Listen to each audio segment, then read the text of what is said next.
Good evening, good afternoon, good morning, wherever you may be. Welcome to Gone Diggin' live from the Relic Room. My name is Matt, and I'm really excited to have you guys in the Relic Room this evening. I hope everybody's doing well and is having a great St. Patrick's Day.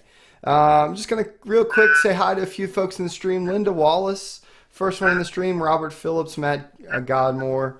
Wendy S, Sci Finds, The View from the Turret. Oh, Sci Finds. Yeah, we have all kinds of great folks here. We have 39 folks hanging out with us this evening. I am really excited. This is a little bit different stream for me and at a different time period, but I'm really excited about that. Heartbreaker Relics is here hanging out, Robert Phillips. All kinds of folks. Will Be Diggin is here as well. If you guys cool. aren't new Hi, to the stream, or if you're new to the stream, I'd ask if you're interested, please reach over and click that subscribe button, ring that bell if you like this kind of thing. But we've got a great stream for you this evening. Probably one of my favorite folks on YouTube, Miss Nicola White, is here with us this evening. She is the finest mudlarker I know and queen of the Thames. Let's see if we can bring her Oh in. my goodness. There we go. Flattery There gets she you. is. Flattery gets you everywhere, Matt. Flattery gets you everywhere.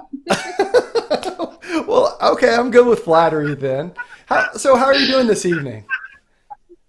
I'm doing really well, thank you very much, and it's an absolute pleasure to be talking to you here from London to Virginia. Modern day technology, isn't it amazing? Yeah, it's a fantastic thing. Who would have thought just 10 years ago this ever would be possible, that we could go hang out on YouTube and talk about metal detecting and treasure hunting, and we have folks from all over the world hanging out with us. Well, that's pretty amazing, really. So hi, everyone. Thank you so much for tuning in. I'm very excited to be here with Matt from Gone Digging. Very excited indeed. So Matt, how's this going to work? So, well, let's start off. Let's start off at the very beginning. So, Okay. Obviously, you are a lover of history and many old things. How did you start off in mudlarking and metal detecting and basically just becoming a lover of history? Well, I grew up in Cornwall, which is a good 300 miles away from London, and I always used to love searching the beaches of Cornwall and looking for bits and pieces to pick up. And so when I came to London, I found myself down on the Thames foreshore and started to find lots of little interesting bits and pieces, pottery, glass, metal, etc. And then I found my first coin, and after that, it was the idea that somebody dropped this coin, and probably the last person who touched it, say 200 years ago, was it was just quite a fascinating thought. So it really piqued my imagination. From then, I just couldn't stop. I just wanted to go mudlarking more and more and see what I could find. So when you first started mudlarking, and then that coin, was it old? And what was that coin? I'm sure you still have it. Yeah, I remember very well finding my first coin because I was actually out with my daughter on the Thames foreshore, and I screamed with excitement, and she was very, very embarrassed and said, "Would you stop screaming, please, Mum?" Because she was at that age when I was very embarrassing to her. So I was so excited. It was just, I remember it very well, and it was a George V penny, I think. So, from, oh gosh, when was that? The early 1900s. So it wasn't particularly old, but it was absolutely thrilling. Yeah, that simple amount of history of how somebody lost that, or the time period of when they lost it, or what was going through their head when they dropped that other. Were they upset about that? I think that's the allure of treasure hunting that we all look for.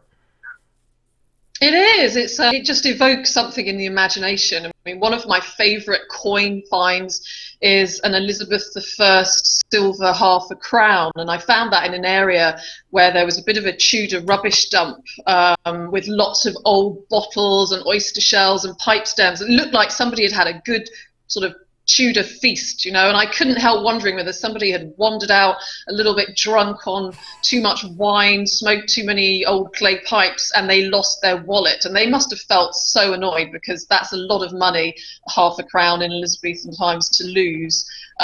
So of course, I can't help wondering if that person was stumbling around searching desperately for his money, her money, whoever it was.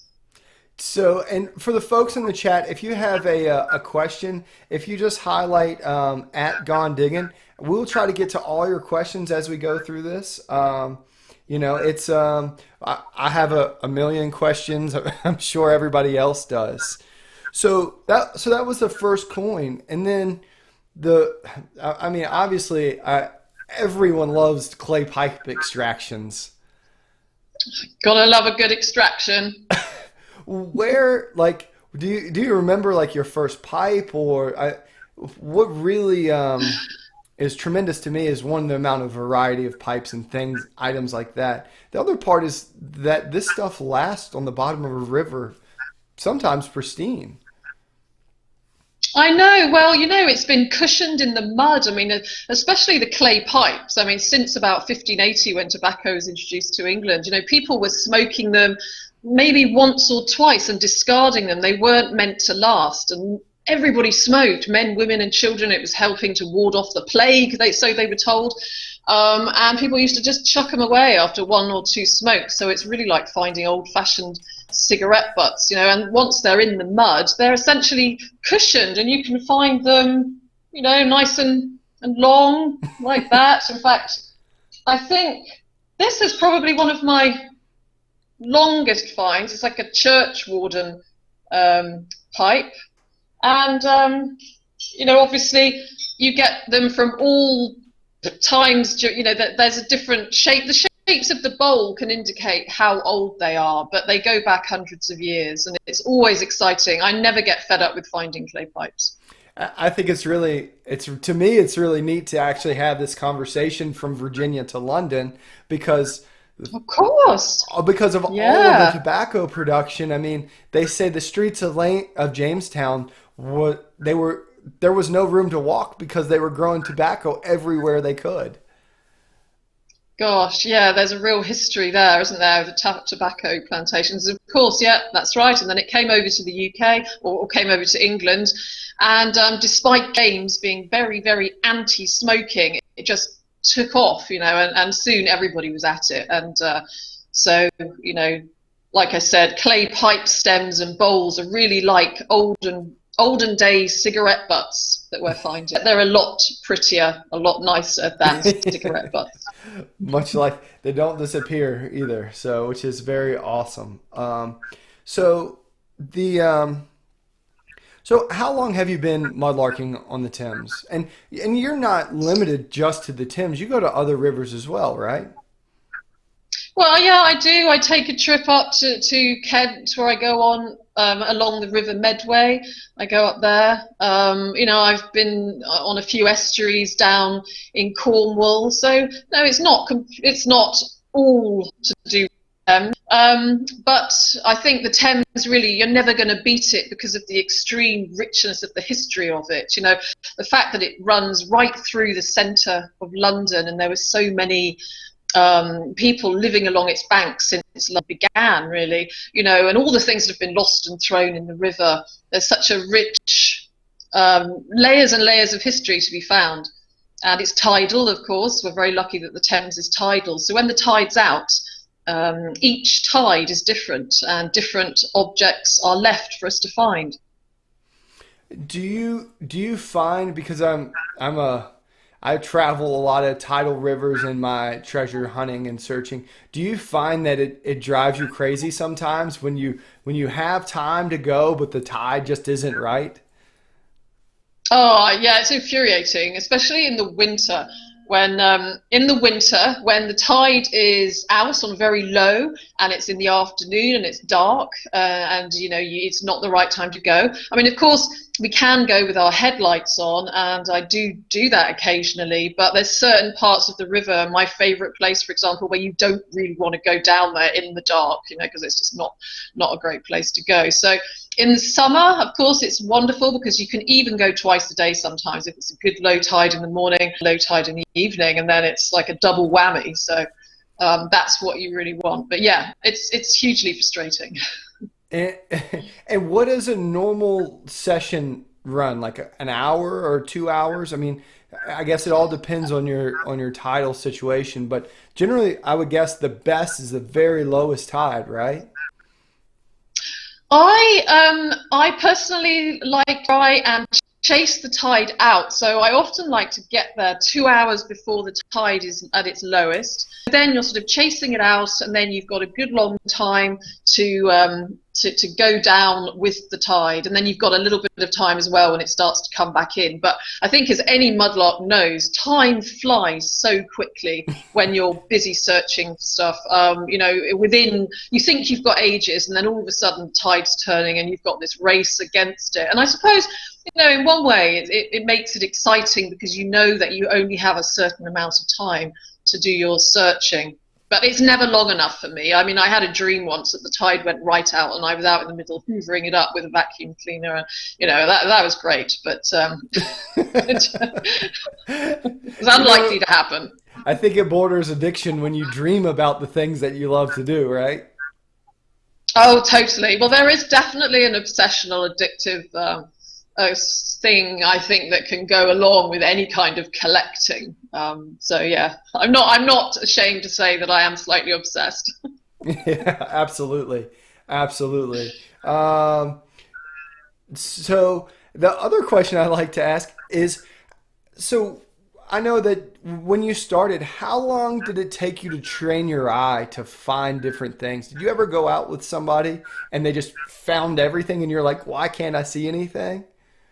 I still do that. I still do that. My friend Cy finds I can be walking along next to him, and he seems to spot things left, right, and centre. And I have to say, some people really have got their eye in just excellently, and I think I'm doing really well. But then I'll go out with other mudlarks, who seem to have a honed eye even better than I've got. But it takes a little while. I think you get to know what you're looking out for. I'm pretty good at spotting types. That's probably my speciality.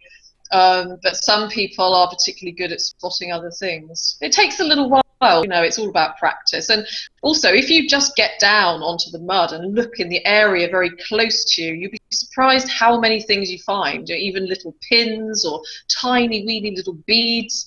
It's just a case of focusing and patience as well. Yeah, maybe like when we talk to folks who metal detect about not moving too fast. It's not about what's you know that there's something good out there, but you can't skip the good things to go find something else. Yeah, exactly, exactly. It just takes Um, time. and there's some fun folks in the chat. Mr. Plugmaster Ford and Will Be Digging are going mudlarking. They're working on grabbing their permits. Um, Great.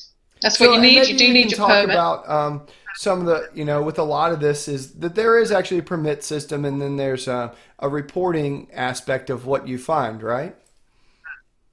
Yes. Here's my permit. You probably can't see it that well. But yes, you need to get a permit from the Port of London Authority. They generally, well, the standard permit runs for 3 years, and it gives you the right to scrape down 7.5 centimeters.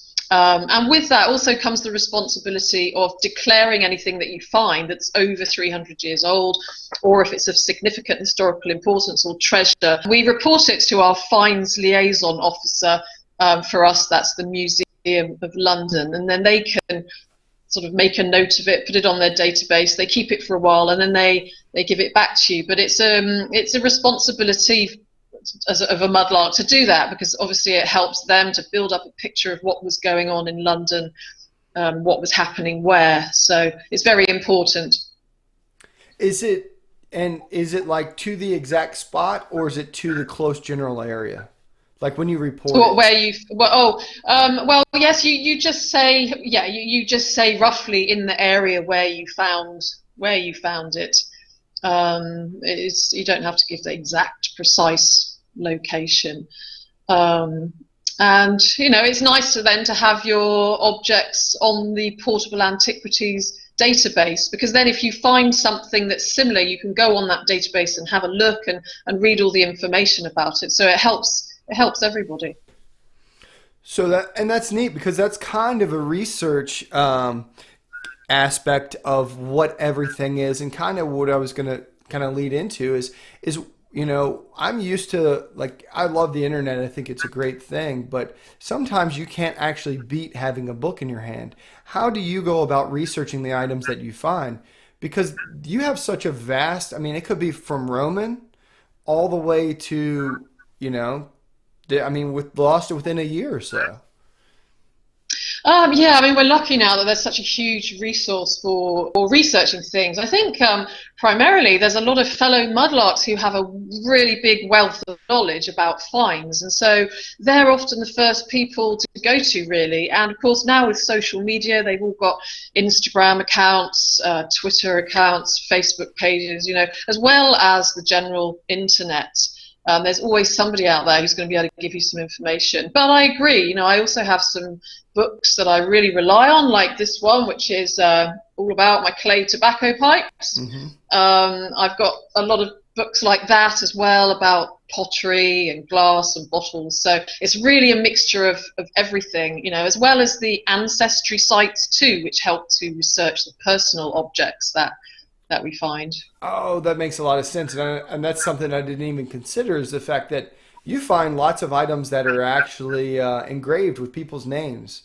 So, Yeah, that is my favorite find. I mean, really, for me, that's what mudlarking's about. When you can find something and actually link it to a real person from the past and bring them back to life again, and you get to see a real glimpse of a time in the past, you know, and that's really exciting. So if I find something like the little brass tag I found with the name and address of a man on it, he turned out to be a World War I soldier, and I was able to follow his whole story from when he went to Australia to join the Imperial Force, and then he went to Belgium and fought in the trenches, and then he went back to England. He was married. I found his grave. So, you know, just from one tiny mudlarking find, a whole story opens, and I think that's quite magical, really. yeah, that's really really incredible. I mean, to put all of that history all off of one little item that maybe somebody had. That's absolutely incredible. Um, It so is, yeah. I found a few soldiers' tags actually, and it's always very interesting to go back into ancestry or find my past, and then you can find their military records, and it's often very moving as well. And then sometimes they still have relatives. Which is great. I mean, I recently found a rusty tag from a dog's collar. So it wasn't a human, but it was a dog. And amazingly, the owner of this dog is in her 90s now. She's still alive, and it was her dog called Bonzo. During World War II. So again, you know, it's absolutely fascinating to bring these stories back to life. that's really cool because you're actually, you're not only that, there's a real possibility of finding somebody and maybe even returning that. That is phenomenal because you no longer have to wonder. I mean, how many items do you find that you actually wonder how that got there? Oh gosh, I think everything brings that question, especially jewelry. You know, I find a fair amount of wedding rings, well, and stone rings with precious stones in, and you can't help wondering: did somebody throw that in? Were they upset? Was that the end of an engagement? You know, was that an affair, or was that actually very upset when they discovered they lost their ring? And these are questions we don't know, but they really make your imagination go off into all Yeah, the different absolutely. scenarios. Oh, that's fantastic. Somebody said, speaking of jewelry, have you found gold items before, right? Yes, I have. I have. And, I guess maybe you could tell me a little bit about that. Besides rings, you found Well, like things all the way well back, like not quite medieval, but post, right? Um, I found a beautiful ring which was sitting in a place where generally I don't find anything at all. A beautiful gold ring which with a lovely stone in it, which I wasn't quite sure what it was. I knew it was gold because it had its colour. And then somebody did a test on it with one of these microscopes that you can analyse the metal, and it came back as 95% pure gold, and it was a sapphire, or it is a sapphire stone. So that was really special, and it was probably about 200 years old, they said to him, when I took it to show them. They didn't keep it, so I had it made smaller, and now I often wear it because I think, why hide these things away in a drawer or a display cabinet? If you can wear them. It's like I wear this as well, which is like a heart, which I found. If I can wear it, then I will. Yeah, absolutely. It's one of my favorite things to do as well. I found a soldier's ring that was in the middle of a battlefield here in Virginia, from the American Civil Oh, War, wow. and I actually had it re. It was a sweetheart ring, that a sweetheart would have given her soldier her ring to take off to Oh, war, lovely. and actually had it rebuilt, and now it has my birthstone of my daughter, and my wife wears it. Oh, that's beautiful. Yeah, it takes on a special meaning, doesn't it? I found an old bracelet with Peter and Leslie engraved on it. And I've often wondered, how did that get there? Did Peter throw it in? Did Leslie throw it in? Who knows? Somebody must know. Yeah, absolutely. There's 67 wonderful folks hanging out with us here this Hi afternoon. everyone. Thank you very much for tuning in. Yeah, It's really absolutely. Thanks for exciting to taking have time you off of and your ever so Sunday. You so know, it's slightly nerve-wracking. it's really neat. And so, I guess what's the individual oldest item you've ever found? I remember seeing a picture of that Roman. Was it Roman bowl? Yeah. Yeah, actually, I've got quite a lot of Roman pottery and Roman little pots and cups and things. Yeah, I've been particularly fortunate with that. But in fact, that wasn't the Thames; that was the Medway, where I found a lot of that near Who. I have done a video about Who, and that's where I found a fair amount of Roman pottery, which has been registered with the fines liaison officer in Kent.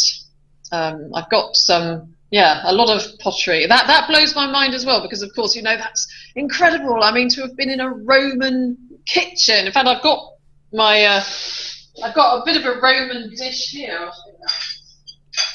This is a Roman. See if you can see it. A Roman mortarium. Put it around. There you go, There we right are. there.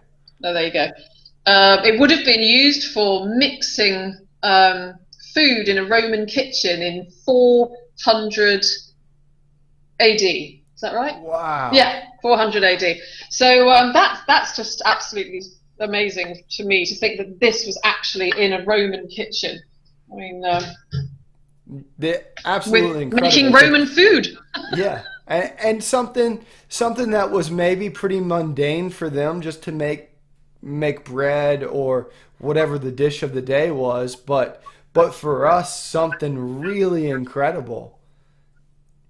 Yeah, absolutely. It's those personal little objects that remain, hundreds and in this case, thousands of years after the people have actually gone, which is just quite, yeah, it evokes again the imagination, doesn't it?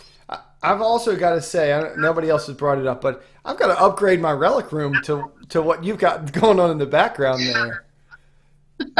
Oh, that's just a bit of it, you see. The trouble is, I don't have enough shelves to put it all on, and you haven't seen underneath my beds either. Every It's spare tucked bit in of space corners. is just I'm sure down your the house is back. like mine. It's like hidden all throughout. Do you ever Yeah. have folks come over and they don't talk to you because they're just looking at all your stuff? Yeah, I do. Though it's the same for me. Whenever I come into my studio where I am now, I love to look at everything, and I still see things that I'd forgotten about, or that I think, goodness me, I don't remember that. So, It's with all the items that you found, aside from like kind of the documentation of YouTube, do you have a way that you kind of document or keep track of what you found or your time spent on the river?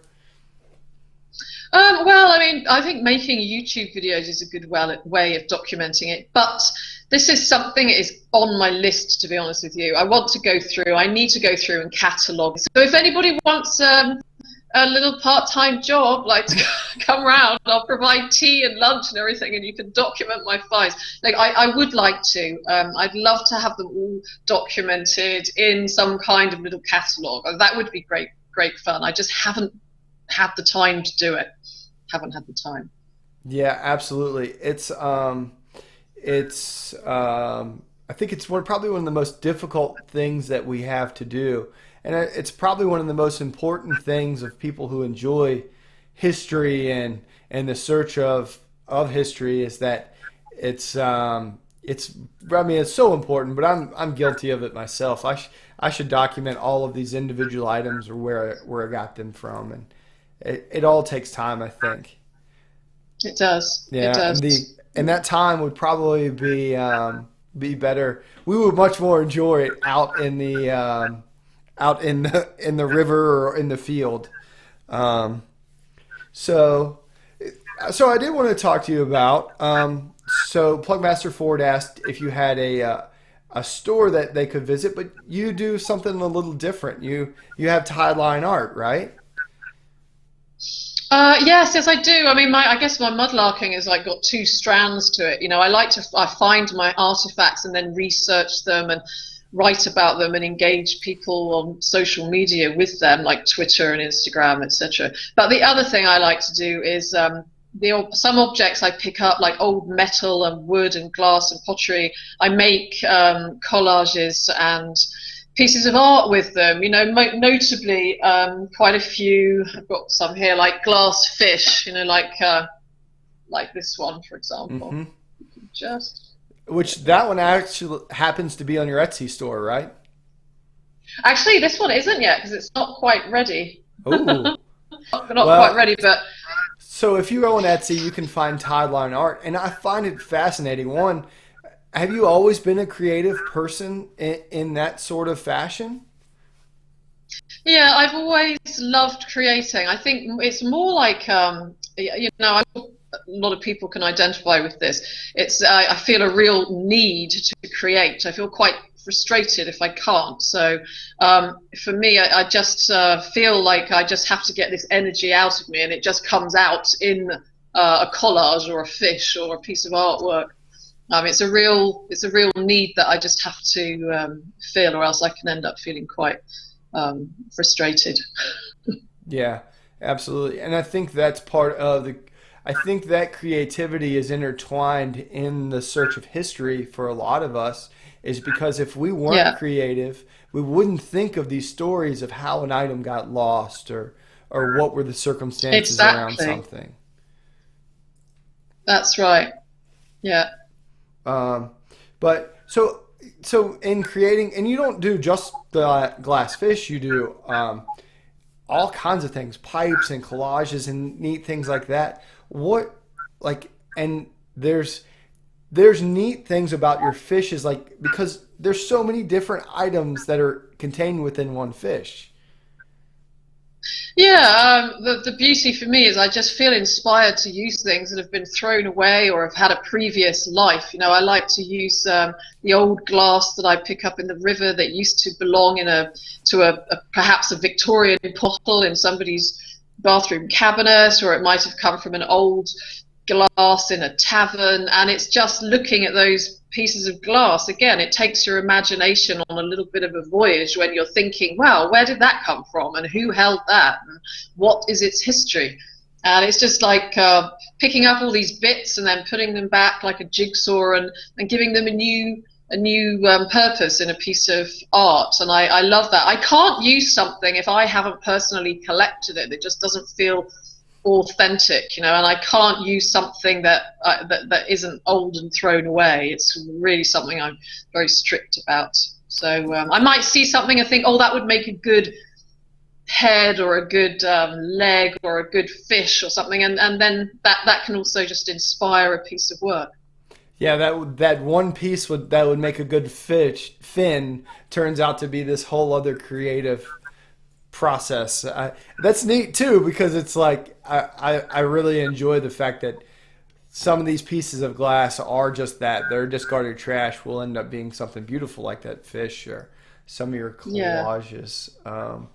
Yeah, I'm currently working on a big self-portrait made out of lots and lots and lots of tiny bits of metal. So that's my a little bit of a project that I'm working on at the moment. But also plastic. I enjoy trying to make stuff with plastic, but also to highlight the plastic problem, in the Thames, because there is one, like many other rivers in the world. We have an issue with pollution. Yeah, and for some of your videos, your intros are these elaborate plastic, like and very vibrant colors of either Tideline art or my favorite one's the Christmas tree one you did. Oh yeah, yeah, yeah, yeah. That's right. The green Christmas. Yeah, the green plastic Christmas tree. Yeah, Yeah. and it had all numbers of things, and it's I think you like you said it does go to show and at least highlight the fact that so many rivers have a pollution problem, and it's Mm. tough. I think we all do a little bit of our own while treasure hunting, our own feel the responsibility to take some of the trash away of what we can manage, but Yeah. other times we just can't. No, no, that's right. And Um, it'll be interesting to see what mudlarks in the future will be finding, because I'm not sure that they'll be very impressed with the amount of plastic that they're going to find. Yeah, that's very interesting too. I always think about whether somebody's a digs in a bottle dump. Will anybody want to go through our trash one day? I don't know. Oh wow, That's yeah, I maybe know. a That is the little question. deeper conversation for later on. Uh, so Wendy asks, I'm gonna get to it. We're gonna get to that, but what I wanted to do is I have a little oh there you go, Wendy. So I put up you find all kinds of messages in a bottle. Yes, that's right. I found over 130 now. That is crazy. Like I hope one day to find one, but are these discarded like just all over the place, or is it like I know you find lots of religious offerings and things like that. Mm. Is are the Yeah. messages in are they more towards religious offerings, or are they kids, or is it just all sorts of No, things? no messy bottles. I mean, they've been sent out since ancient Greek times. No, I think there's many reasons that people send messages in bottles, and it's some of them are happy, some are sad. Often people say goodbye to people with a message in a bottle, because it's like the physical act of letting a bottle go and putting it down the river. But people send out wishes. It's also a way of connecting with people. A lot of people write a letter, and it's the excitement of not knowing who you're going to connect with, who's going to find it, and you might make a connection. And several of the messages in bottles that I've found, I've gone on to contact the people, and I've met them, and have built up a correspondence with them. So it's exciting, especially these days when there's so many text messages and emails, and everything is instant.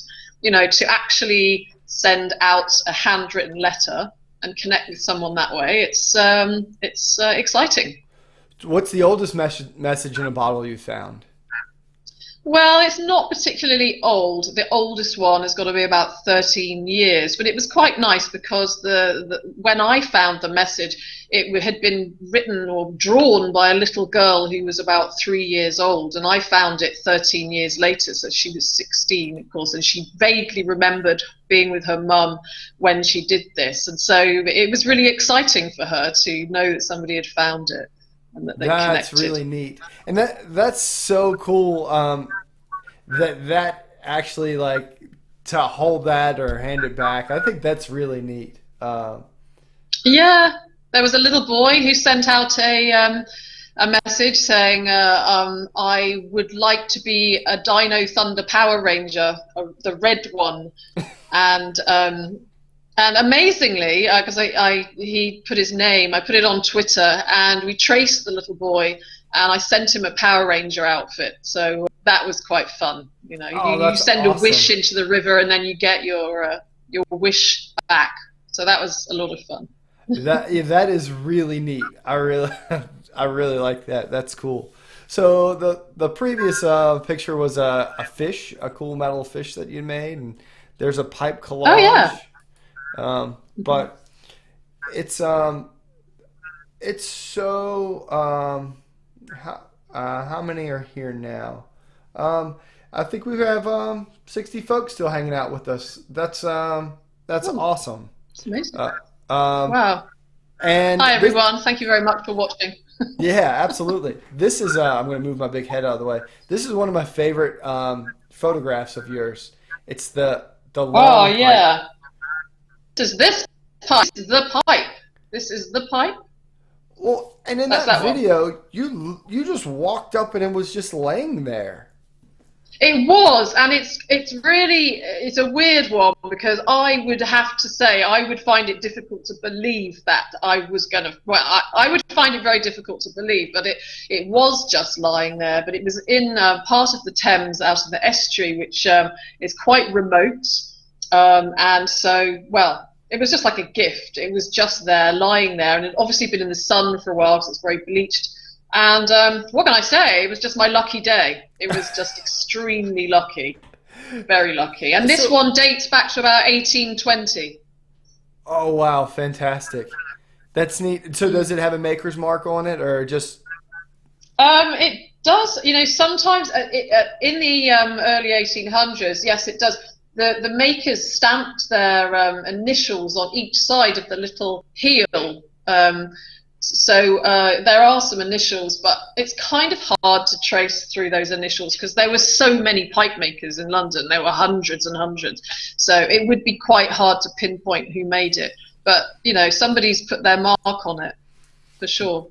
yeah, that's just a neat picture. That crisp white pipe against the beautiful blue sky. I know, did you So notice how I positioned it just underneath the cloud? I Yes. do, I That do. was deliberate. Deliberately. Um, Yep. and I think we're kind of circling back, but I think it's cool. There's so many different items, but like if you just circled, just talked about pipes alone, there are like I would guess thousands of different pipe styles, right? Shapes, Oh yeah, there's colors. loads and loads. People used to get very imaginative. One of the most imaginative ones I've got is a lady. Can you see that? Probably not actually. A lady sitting on a toilet. Oh, She's so I do actually have a picture of sitting. that one pulled up. Oh, okay. Yeah, I mean, some of these pipe makers, they were extremely imaginative people. You get animals' heads, people's like women sitting on the commode, all sorts of figures, heads and guns and There we go. strawberries, fruit, vegetables. Yeah, it's So very it's a lady diverse. sitting on a chamber pot, right?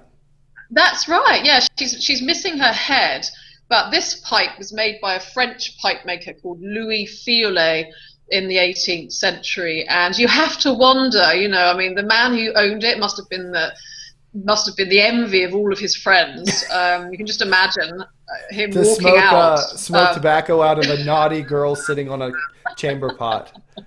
Exactly. It's very, very French, very saucy. I I think it's interesting too is that that sort of humor has really never changed through the ages either. No, I know, but imagine if they started selling those now. I don't think it would go down too well. I don't think so either. Um, so that's a really nice coin. And there's the That's the ups. one I was talking about. Yeah, that's my so that is probably, well, that's my favorite coin find. That's a Queen Elizabeth the First. It was minted. Well, that one was made in 1601, so that was a couple of years before she died, and I found it, near her favourite palace, so that makes it even more special. So, very special find, and completely by accident. I wasn't even looking, and it was right between my boots, so that was a miracle. Another one of those finds that were just meant to be. Absolutely, yeah. That's Yeah. it's very, very cool. There's another pipe Yeah, and that's of gonna course. come through Oh here, yeah, okay. but Oh, there's buttons. That's another very common find. We find a lot of buttons, and I have to say that some of my favourite finds in the world are buttons. There's one tiny button that really you could just mistake for a lump of metal, and it's from the old Millbank prison. But the story behind it is really interesting because I found it along the foreshore near where the prison hulks were moored, the terrible, terrible prison hulks, and this button was probably on the uniform of a guard that came down the river from Millbank prison with some prisoners to put on the prison hulks.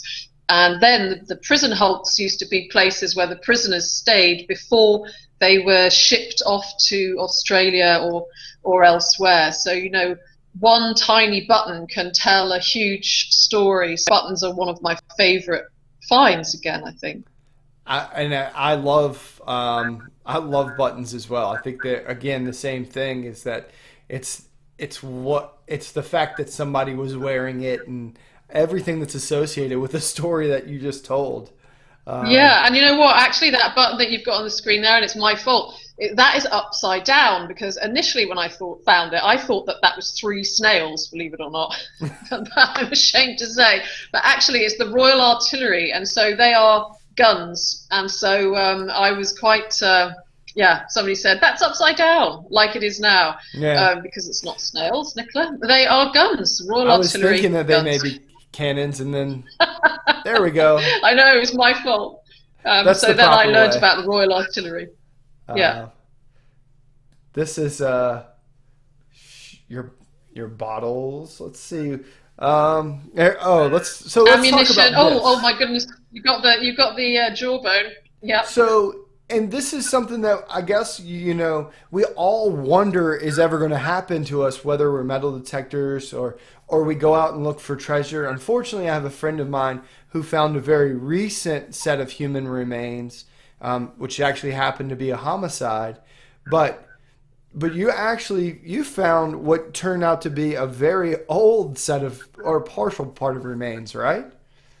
Yeah, that's right. Well, actually, I have to say I have found two human jawbones. And when you find, as you know, human remains, you do need to report them to the police so that they can make sure that it's not as a result of foul play or something. And often forensic testing is carried out. And on two occasions, then the forensic testing has been carried out. And on the first jawbone I found, it was dated back to the 17th century. So that was quite fascinating because, of course, you can't help but wonder how that person ended up in the river. And back in the day, back then, the Thames was such a filthy, filthy river that often when people were mugged, they were pushed in the river and no one there to rescue them. So you can't help wondering if that was the plight of this poor person who ended up in the river. But was it the case like some rivers that also that if you didn't have enough money to bury your loved ones, you'd put them in the river as well?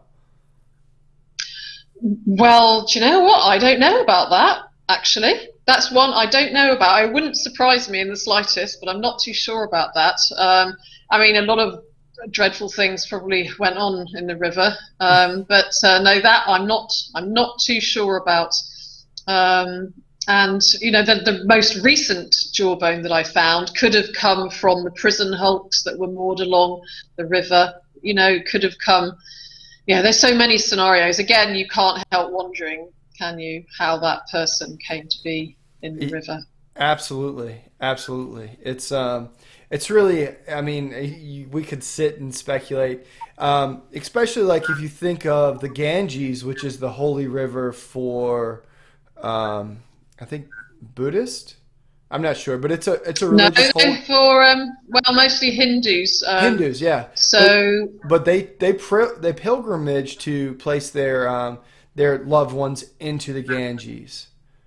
So, Oh, okay, yeah, like the ashes, they often do. I or, mean, the or River Thames is like a holy river. I mean, and it's a replacement Ganges really for a lot of Hindus, but not just Hindus. You know, we get a lot of religious offerings from Buddhists, Hindus, Catholics, uh, any amount of religion, Muslims. You know, they throw their offerings in the river. Can be sort of just as a token of thanks or a prayer. So many people. yeah, and I mean, it doesn't seem like there's a video that you don't find a religious offering. No, that's right. I often do come across them. I often do, and I like to take a picture of them. I find a lot of Ganeshas, the elephant, Hmm. one of the Hindu gods, and yes, it's always. I'm always happy to come across Ganesh.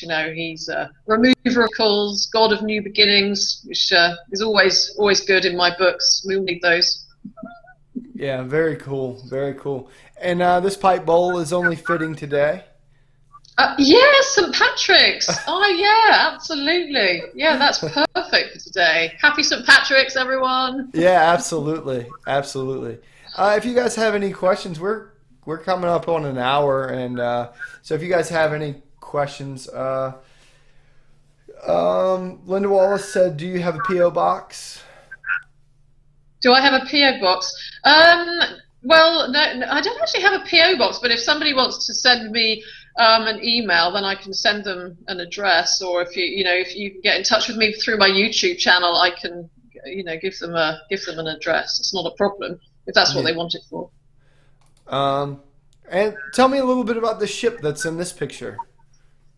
Oh, well, that ship is on Hoo Island, which is an island in the Medway with a lot of history on it. It's got a fort on it, which was used as one of the defences of the Medway River, sort of essentially protecting Chatham Dockyard.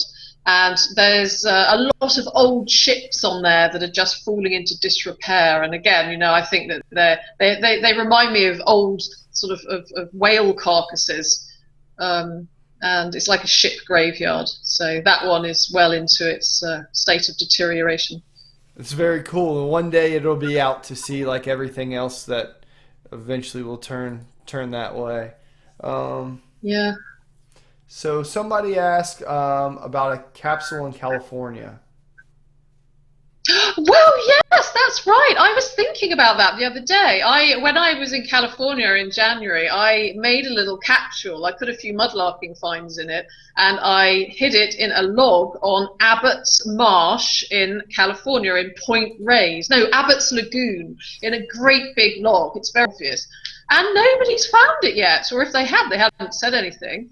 And I'm pretty certain it was very safely stashed in the log. In fact, that reminds me, I need to put it at the end of one of my YouTube videos because nobody's found it. And in it, I've put a letter saying that whoever finds it, I will send them some more Thames finds as a prize. But nobody's found it yet. So I don't know I, what's happened.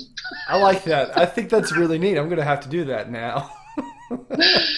Yeah, so if anybody's near Abbott's Lagoon in Point Reyes, then that's where the treasure is stashed. And it's a huge, massive, great log. That log is not going anywhere. So it's just in there. So, yeah, you've got to go down there and find it. Yeah, absolutely. Well, I'm a little ways from California, but we will make sure that I would love to know if someone finds it or not. I think we got one last find up there. There's a pretty neat brass. Is it a nail or pin? There's a huge nail, that's right. And it's got the little, what is it called? The arrow there signifying that it belonged to the government. And that one probably was King Henry VIII. I mean, there's a lot of shipbuilding that went on along the foreshore near where I live, especially in Deptford and Greenwich. And it's very possible that that nail was once upon a time in one of King Henry VIII's ships. At least that's what I like to think. That's crazy. I never would have considered that they would have marked their nails. I mean, I Yeah, well, guess. we still use that now. It's the the name escapes me. The somebody will know what it's called. You know, the little arrow there. What's it called again? Darn. I've just my brain has gone funny. But yeah, we still use them now. You know, the government still uses that arrow to depict the property of the government, military, etc. Oh, very cool, very cool. Yeah. I mean, that's really neat, and it's the fact that you can date it to everything as well is really neat. Um, Yeah, I mean, you know, we find a lot of, mudlarks do find a lot of ordnance and bullets and guns and things that belong to the military. I found an unexploded hand grenade a few years ago, which was pretty exciting because the army came to, well, not the ordnance squad came to donate it and dispose of it safely. So, you know, there's so many remnants of the war scattered along the Thames, and it still washes up every day. well, and there's actually an ordnance squad that works all the time because it's fairly common to Oh, find crow's ordnance, foot. right? Sorry, yeah, go ahead. No, I'm sorry. Sorry, I was. No, I just saw somebody said crow's foot for the arrow, and that's it. That's it. Oh, Thank you very oh, much, it's crow's crow's foot.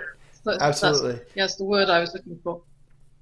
Linda Wallace, I will make sure that her email is in the description, or if not, you can find it in her channel about section, right? Yeah. Yes, you can find it in my YouTube. There's various ways of getting through to me through that channel. So, and we made it to almost 53 minutes. I guess I'll ask kind of briefly. You do metal detect from time to time as well, don't you? From time to time, I get tempted over to the dark side. Yes, I do. Yeah. In fact, one of my recent video was about metal detecting. I think it's completely different, isn't it? Really.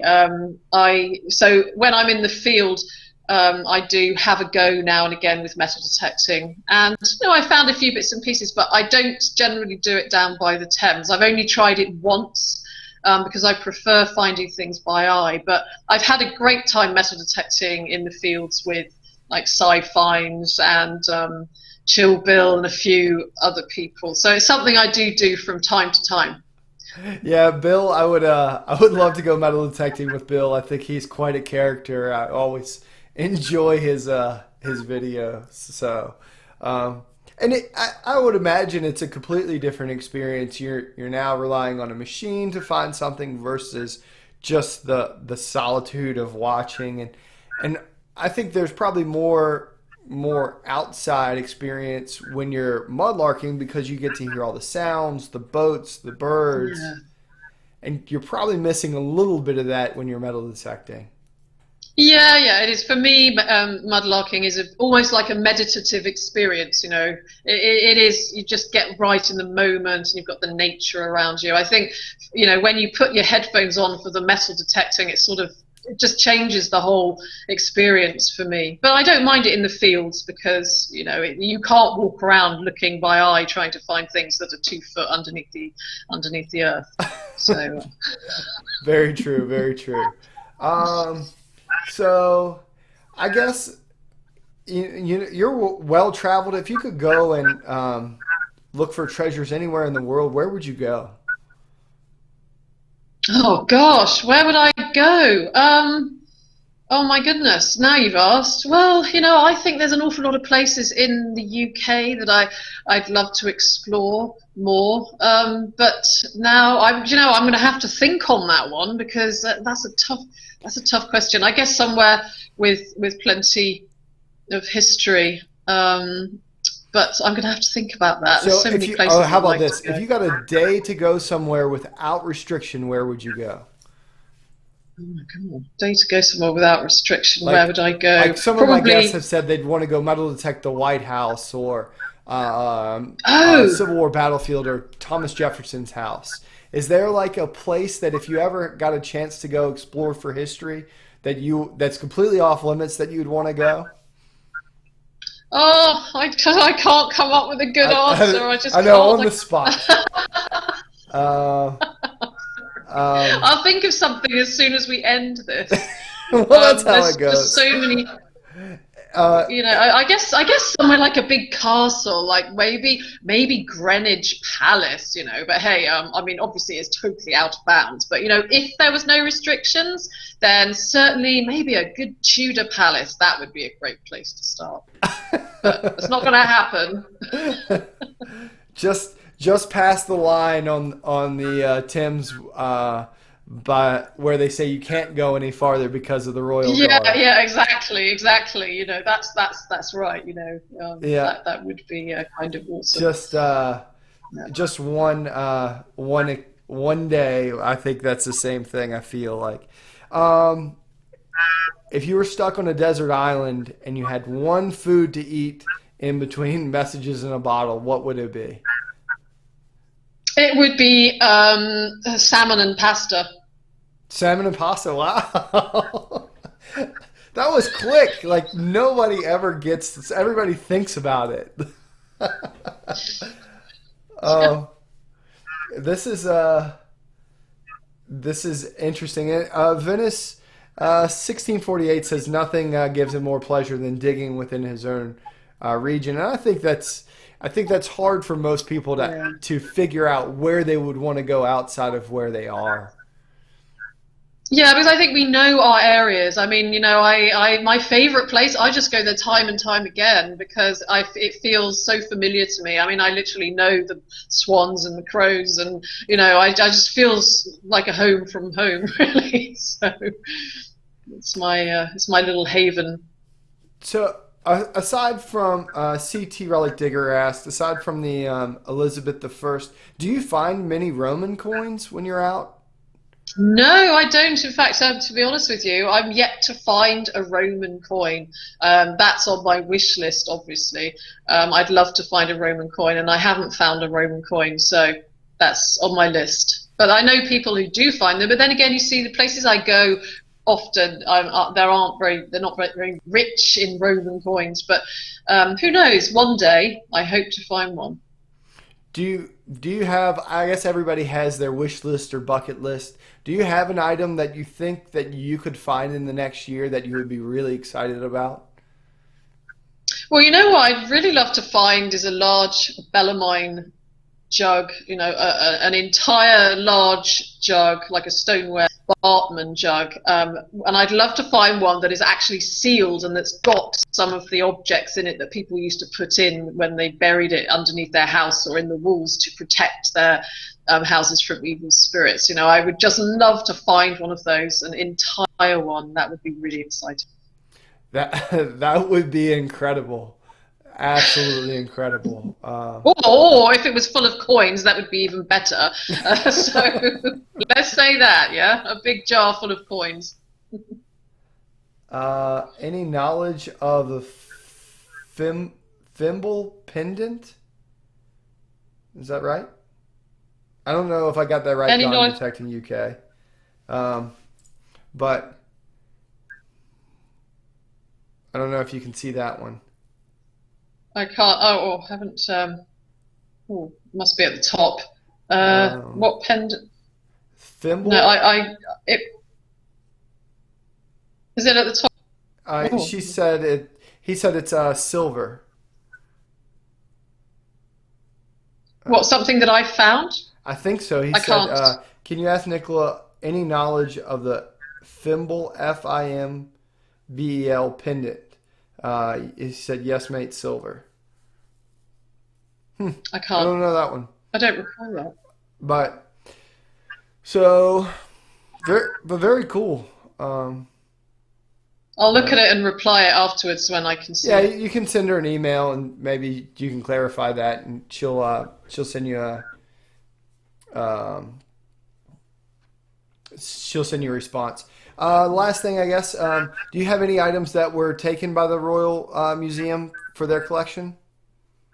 No, no, I don't. No, they've just recorded them, but no, I do. I'm due a visit actually. I've got quite a few things to take in, so who knows? They might keep some of those, but I doubt it. To be honest, because there's nothing there that I don't think there's anything there that they haven't probably already got. But so no, they haven't kept anything. yet. Yet. I'm sure that you'll find something spectacular, I'm sure they will want it in the museum. So we've made it for an entire hour. That was pretty easy. It was pretty painless, right? It went really fast. Yeah, I was so nervous to begin with No need to be nervous at all. because you're such a scary person, Matt. I'm not a scary person. Well, Joking. very, very good, very good. Sometimes I've been told I was a scary person. No, Um, you're not. I was kidding. well, I personally would like to thank you for coming and hanging out with me this afternoon and taking time for your evening to share your stories and your knowledge of the mud. And it was a lot of fun. We actually had a great time. I really, really enjoyed it, and thank you very much for inviting me. Anytime, I had a great time. Thank you so much, and thank you everybody who's tuned in to watch. Thank you, I really appreciate it. And by the way, I do have a video that's going to be coming out in a couple of hours, actually. So yeah, a double whammy. Stay Yeah, tuned for that. I'm completely spaced. I'm glad you remembered it. So yeah, so Nicola will have a upload this evening.